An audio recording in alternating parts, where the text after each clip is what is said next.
Okay, why are there so many Christian denominations? It's a good question. I can do this one really quickly. Okay, let me say this. I don't think it's necessarily a bad thing that there are so many denominations. Let me make 2 points in this one. I won't be too long here. But I say this many times. I actually got this argument from a Baptist, but I think there's a great way of saying that. As I look at truth in the Bible, there's 3 layers of truth. There's fundamental truth that we cannot disagree with. Things like the Apostles' Creed, the deity of Jesus, the resurrection of Christ, the fall of man. There are some of these things, the first level truths. If you disagree with those, you're not a Christian. You're outside of the faith once received. There are second level truths around which we fellowship, but if you disagree, you're still a Christian. So I have good Christian friends who absolutely love God, who baptize children, who sprinkle water on babies' heads for some reason. Now, I have to admit, to me, somebody who reads the Bible, I find that really dumb, but I don't find my friends dumb. I love them, and some of them actually have some sort of coherent arguments why they do that. I don't agree with them, but I love them, and they're my Christian brothers and sisters. And I don't go to Presbyterians and say, to Anglicans and say, because you do this, you're not Christians. I just say, you're Christians, get a Bible. But I know some of them would come to me and with maybe my blind spots and do that with me. There are things like speaking in tongues. To me, any church that doesn't speak in tongues or prophesy or the gifts of the Spirit, I would not join them. I'll give money to them, I'll bless them, but I would not attend their church.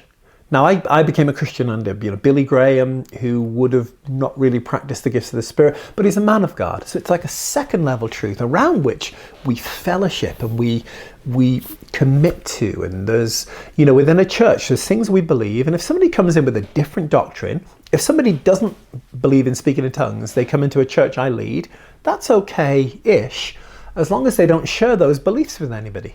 But if they begin to share those beliefs, they're going to run into what we believe. And there's a point legitimately that they should leave and join a church that actually agrees with them. So second level around which we fellowship. Third level beliefs, there are beliefs which are actually interesting, but they're not that vital, that we can still fellowship together and disagree on. I believe in the rapture. I just don't know when it is, whether it's pre, mid, post. Jesus is going to catch away his saints. When exactly that fits in with the timeline is beyond my current pay grade, okay? Ask me in 5 years and I may have a better answer. Whether your dog and cat goes to heaven, I have an opinion, but it's not Bible. I'll get a fellowship with you. There's some things, should you wear a tie in a church or wear shorts, it's all good to me, whatever. I would not disbar. I can fellowship with somebody who sees many things. Should we worship with an organ, with hymns? Should we have rock and roll in the church? Yeah, it's all good. I love it all. All of the above works for me, but if you're passionate about that, wonderful. I can still fellowship with you. And okay, let's go back to Christian denominations. Imagine if I had $5 bills right here. I don't right now. Imagine if I had a $1 bill, a $5 bill. There's actually a $2 bill, isn't it? A $1 bill, $2 bill, $5 bill, $10 bill, $50 bill, $100 bill. Now, the denominations of a dollar bill, they're all dollar bills, but there are different denominations. And actually, when we say a denomination, we're not saying this is a different church following a different savior, believe it's not a different religion. We're actually saying it's an individual expression of this religion, but we recognize each other. So I have no problem saying that there are groups who fellowship around certain truths and major on certain truths and don't major on others, and vice versa. I don't actually think there's a problem in that. We don't all have to agree on every single little thing in that sense. So I don't think it's a problem there. Why are there so many? I think there are so many.